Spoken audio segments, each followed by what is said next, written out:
Ndhenja e të qeni thelbësisht ndryshe nga të tjerët është një nga përvojat subjektive më të përsëritura dhe të thella në psikologjinë njerëzore. Kjo ndjenjë, e cila mund të variojë nga krenaria për veçantinë e dikujt deri te dhimbja e izolimit, nuk është thjesht një perceptim i shkurtër, por shpesh përbën thelbin e identitetit të një individi. Të ndihesh ndryshe nga të tjerët, nënkupton perceptimin e një hendeku të pakapërcyeshëm midis përvojës së brendshme të dikujt dhe realitetit që të tjerët duket se banojnë. Për psikologjinë, ky fenomen mund të burojë nga një gamë gjerë faktorësh, nga ndjeshmëria e lartë dhe neurodivergjenca, deri te plagët e lidhjes në fëmijëri ose kreativiteti jashtëzakonisht i zhvilluar. Të kuptuarit e kësaj psikologjie do të thotë të eksplorosh se si qeniet njerëzore e menaxhojnë tensionin midis nevojës biologjike për përkatësi dhe kërkimit ekzistencial për autenticitet. Nga një perspektivë zhvillimore, ndjenja e të qenit ndryshe shpesh zërrënj në vitet e para të shkollës, kur fëmijët fillojnë të krahasojnë veten me bashkëmoshatarët e tyre. Për disa, ky krahasim zbulon një mungesë harmonie me interesat, ritmet ose kodet shoqërore të grupit. Psikologjia zhvillimore sugjeron që nëse një fëmijë posedon ndjeshmëri të lartë ose përpunim të dallueshëm kognitiv dhe mjedisi i tij nuk i vërteton këto karakteristika, fëmia përvetëson idenë se ka diçka të gabuar me të. Kjo ndjenje të qenit ndryshe bëhet një skemë mendore e vazhdueshme që individi e mbart në moshë madhore. Personi nuk ndihet ndryshe nga zgjedhja e tij, por më tepër si një përfundim logjik i nxjerrë nga vite ndërveprimesh ku është ndjerë si një vëzhgues i jashtëm i komedisë njerëzore. Dikush që posedon skenarin e gabuar për një shfaqje që të gjithë të tjerët duket se interpretojnë me lehtësi. Një faktor kyç në shpjegimin e këtij fenomeni është ndjeshmëria e lartë, një tipar personaliteti, që prek afërsisht 20% të popullsisë. Njerëzit me ndjeshmëri të lartë i përpunojnë stimujt shqizor dhe emocional shumë më thellë dhe me më shumë detaje. Për ta, zurma në një zyrë, tensioni jo verbal në një takim, ose hollësia e një vepre arti, ka një ndikim që të tjerët duket se injorojnë. Kjo pabarazi në perceptim gjeneron një ndjenjë të menjëhershme, izolimi. Personi pyet veten pse të tjerët nuk preken, ose nuk preken aq sa ai, duke arritur në përfundimin se sistemi i tij brendshëm operativ është i ndryshëm. Në një botë që shpesh shpërblen ashpërsinë dhe shpejtësinë, personi i ndjeshëm ndihet si një anakronizëm, një qenie delikate e humbur në një kulturë të ashpërsisë. Neurodivergjenca, e cila përfshin gjendje të tilla si çrregullimi i spektrit të autizmit, çrregullimi i hiperaktivitetit dhe mungesës së vëmendjes dhe talenti, përfaqëson një bazë tjetër të fortë shkencore për këtë ndjenjë. Në këto raste, ndryshimi nuk është vetëm subjektiv, por edhe biologjik. Truri neurodivergjent është i lidhur në një mënyrë që i jep përparësi lidhjeve të ndryshme nga norma statistikore.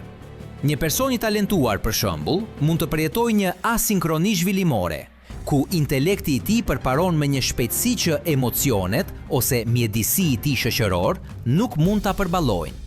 Ky boshllëk gjeneron një vetmi të thellë intelektuale. Personi ndihen se po flet një gjuhë që askush tjetër nuk e kupton, duke quar atë të tërhiqet në botën e tij të brendshme, duke përforcuar perceptimin e të qenit i huaj në tokën e tij. Nga perspektiva e psikologjisë sociale, analizohet koncepti i identitetit deviant. Shoqëria tenton të imponojë norma sjelljeje dhe suksesi që veprojnë si një kallëp. Ata që, për shkak të vlerave, orientimit, thirrjes ose botkuptimit të tyre, nuk i përshtaten këtij kallëpi, etiketohen si të ndryshëm. Për shumë njerëz, të ndihesh ndryshe është një përgjigje ndaj presionit për të konformuar. Nëse një individ vlerëson thellësinë ekzistenciale në një kulturë që i jep përparësi pamjes së jashtme, ose kërkon vetmin në një botë që imponon ekstroversionin, ai në mënyrë të pashmangshme do të ndihet si i huaj. Në këtë skenar, ndryshimi mund të përjetohet si një formë rezistence. Individi përqafon veçantinë e tij si një mburoj kundër alienimit, edhe pse kostoja e kësaj, autenticiteti, është shpesh një ndjenjë të mos pasurit, një vend për të pushuar ose për të kuptuar plotësisht. Ndjenja e të qenit, ndryshe, mund të lidhet edhe me traumën e lidhjes. Një fëmijë që është rritur me prindër që mungojnë emocionalisht ose janë kritik, mund të ketë zhvilluar bindjen se ka të meta rrënjësore. Kjo plag përkthehet në moshë madhore si një ndjenje të qenit mashtrues, ose dikush që nuk zotëron manualin e udhëzimeve që të tjerët duket se kanë marrë në lindje. Këtu, ndryshimi përjetohet me turp. Personi vëren të tjerët duke bashkëvepruar dhe supozon se zotëron një siguri dhe përkatësi që i mungon. Ky është një ndryshim i bazuar në mungesë, ku individi ndihet më pak se të tjerët, një i përjashtuar emocionalisht që vëzgon ngrohtësinë e grupit nga i ftohti i përjashtimit të vetëshkaktuar. Megjithatë, psikologjia njeh gjithashtu një aspekt pozitiv dhe fuqizues të kësaj ndjenje, individualizimin. Sipas Carl Jung, individualizimi është procesi i bërjes personi që dikush është i destinuar të jetë, duke u diferencuar nga pritjet e familjes dhe shoqërisë. Në këtë rrugë, të ndihesh ndryshe është një shenjë progresi. Është momenti kur individi ndalon së kërkuari miratimin e masave dhe fillon të dëgjojë zërin e tij të brendshëm. Për artistin, filozofin ose inovatorin, ndryshimi është aseti i tyre më i madh. Është burimi i kreativitetit dhe vizionit origjinal. Këta individ mësojnë se çuditshmëria e tyre është, në fakt, genialiteti i tyre. Pjekuria e vërtet psikologjike konsiston në transformimin e unë jam ndryshe dhe kjo është arsyeja pse jam vetëm, në unë jam unik dhe kjo është arsyeja pse kam diçka të vlefshme për të kontribuar. Menaçimi i kësaj ndjenje emocionale është kritik. Shumë njerëz që ndihen ndryshe bien në kurthin e mbikompensimit, duke u përpjekur të kamuflojnë veten për t'u përshtatur. Ky fenomen, i njohur si maskim, është jashtëzakonisht raskapitës. Individi shpenzon energji të jashtëzakonshme duke imituar gjeste, tema, bisede dhe ritme shoqërore që nuk janë të vetat, të gjitha nga frika e refuzimit. Në planin afatgjat, maskimi çon në lodhje, ankth dhe një krizë identiteti, pasi personi përfundon duke mos ditur se kush është nën të gjitha ato shtresa pretendimi. Psikologjia moderne mbështet vetpranimin radikal. Njohen se ndryshimi nuk është një problem që duhet zgjidhur, por një realitet që duhet integruar dhe respektuar. Ndjenja e të qenit ndryshe gjithashtu jep një perspektivë unike, atë të vëzhguesit.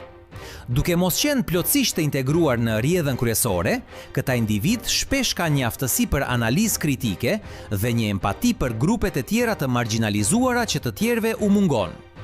Ata janë ata që zbulojnë qarjet në sisteme, që vënë në dyshim padrejtësitë e normalizuara dhe që mund të lidhen me bukurinë në margjina. Ndryshimi i tyre u jep atyre një liri të panjohur për konformistët. Duke mos pasur asgjë për të humbur në aspektin e statusit shoqëror brenda grupit dominues, ata mund të përballojnë të jenë më të ndershëm dhe më radikal në kërkimin e tyre për të vërtetën. Vetmia që vjen me të qenit ndryshe është shpesh çmimi i një kuptimi më të qartë dhe më të thellë të realitetit. Si përfundim, psikologjia e njerëzve që ndihen ndryshe nga pjesa tjetër zbulon tensionin e përjetshëm midis individit dhe kolektivit. Të ndihesh ndryshe është një sfidë që vë në provë qëndrueshmërinë dhe vetëvlerësimin, por është gjithashtu një ftesë për madhështi personale.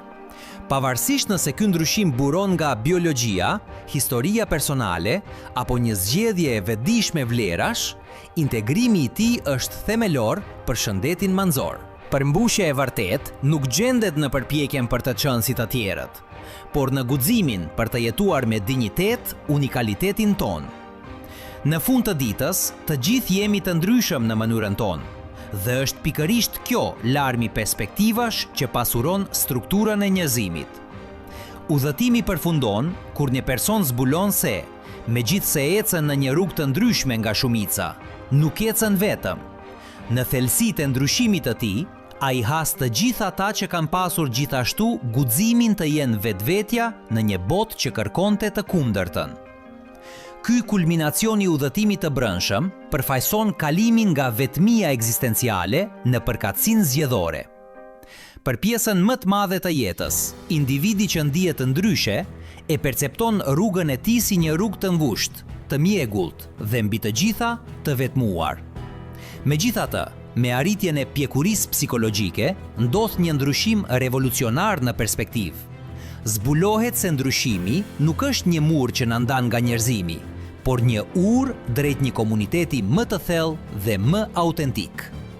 Ky komunitet nuk bazohet në uniformitetin e shijes ose afërsinë gjeografike, por në njohjen e ndërsjellë të guximit të kërkuar për autenticitet. Duke pranuar veçantinë e tij, individi pushon së kërkuari miratimin e masave dhe fillon të tërheqë ata që vibrojnë në të njëjtën frekuencë të tyre, duke zbuluar se ndryshe është në fakt një gjuhë e ndarë nga mendjet më të lira në planet. Në këtë kuptim, ndjenja e të qenit të ndryshe pushon së qeni një barr dhe bëhet një busull. Psikologjia e individualizimit na mëson se, ndërsa përpiqemi të përshtatemi, jemi të padukshëm për ata që mund të na kuptojnë vërtet.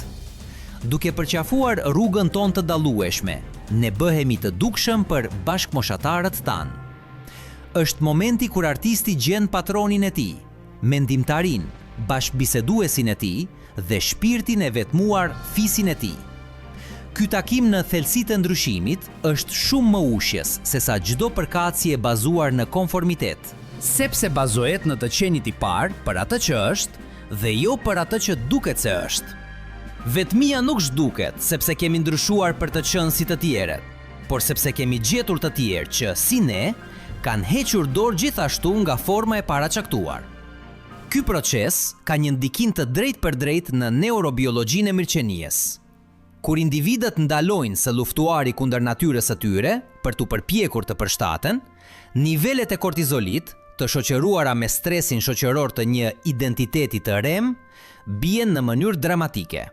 Në vend të kësaj, truri fillon të shpërblej autenticitetin me dopamin dhe oksitocin, veçanërisht kur ndodhin takime me njerëz me të njëjtat mendime.